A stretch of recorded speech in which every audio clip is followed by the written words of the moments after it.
انا عليا طاجن ام علي الكل بيتجنن عليه. اسمه ام زين بقى علشان انا ام زين. اول حاجه هنجيب عجينه الباف بيستري متوسطه الحجم او صغيره زي دي، والفرن بتاعي متسخن قبلها ب10 دقايق، وهتخش على 180 لمده 10 دقايق. هسخن 3 كوبايات حليب، عليهم 3 معالق كبار سكر.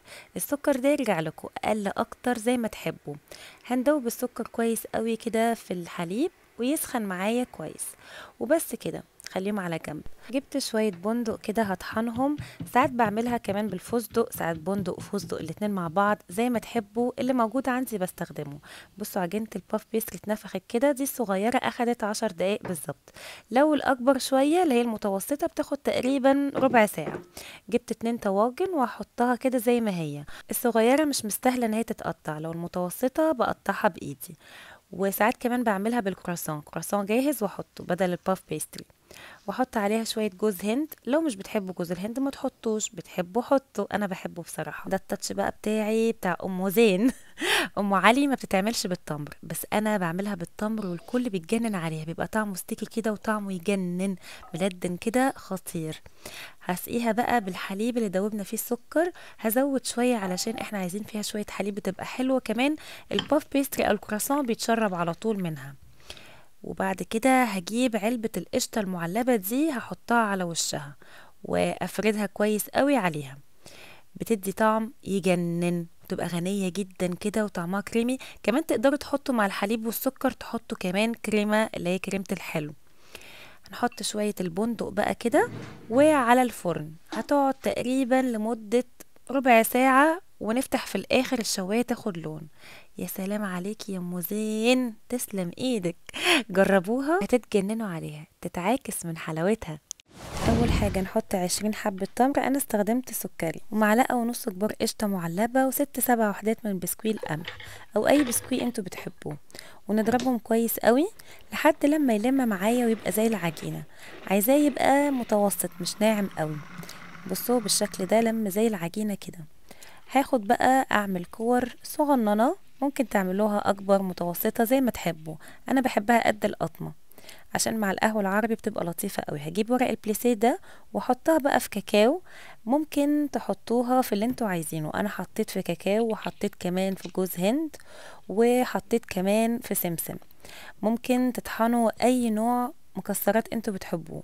ممكن تطحنوا شوية فستق، شوية لوز، شوية بندق. اي نوع مكسرات بيبقى كمان حلو قوي معاها. تبقى لطيفة جدا، تاخدوها كادو لأي حد انتوا رايحين له، او تتقدم في اي عزومة كل الناس بتتبسط منها جدا، شكلها بيبقى كمان شيك قوي. بس كده وندوق الكلام الحلو ده. بصوا بقى صغننة كده وتتعاكس من حلاوتها. ناخد قطمة منها، يا سلام طعمها يجنن، مع بقى بق كده من القهوة العربي. يعني هما الاتنين ميكس لطيف جدا. يلا اعملوها جربوها، كل سنة وانتوا طيبين. من الحلويات اللبنانية المشهورة جدا ليالي لبنان، انا بموت فيها وانتوا كمان لازم تجربوها، طعمها يجنن. شي طيب. اول حاجة هنحط حليب للطبقة الاولانية، طبعا المقادير كلها مكتوبة تحت. نحط سكر وسميد اللي هو دقيق سيمولينا، وكمان هنحط مكعب زبدة، وهطحن فصين مستكة في معلقة سكر بالشكل ده. وبعد كده نحطهم عليها وهنقلب الكلام الحلو ده. انا بعشق طعم المستكة، ولسه كمان هنزود عليها مية الورد او المزهر. طبعا الحلويات اللبناني او الشامي عموما مشهورة بطعم مية الورد والمزهر. لو مش بتحبوا مية الورد او المزهر حطوا فانيلا، بس بصوا ريحتها خطيرة. تعالوا شوفوا، بصوا هنفضل نقلب نقلب كده لحد لما يتقل معايا، قوامه يتقل بالشكل ده. نحطه في بايركس ونخليه يهدى خالص ويبرد خالص على جنب. هنعمل بقى القشطة اللي بتتحط من فوق.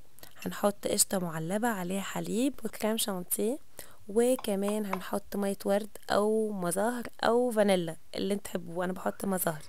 وهنقلب كله حلو قوي قوي مع بعض كده لحد لما يتقل.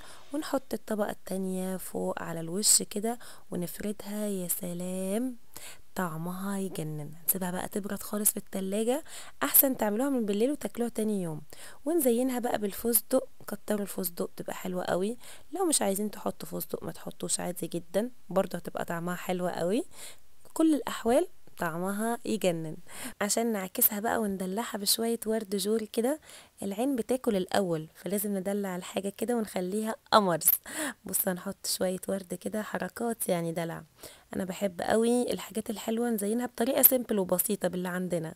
بس كده تقدم جنب الشربات أو القطر. وتعالوا شوفوا بقى أحلى ليالي لبنان. ندوق بقى الكلام اللي يتعاكس ده من حلاوتها بجد ما يتشبعش منها. اعملوا سيف للوصفة وجربوها. بون ابيتي.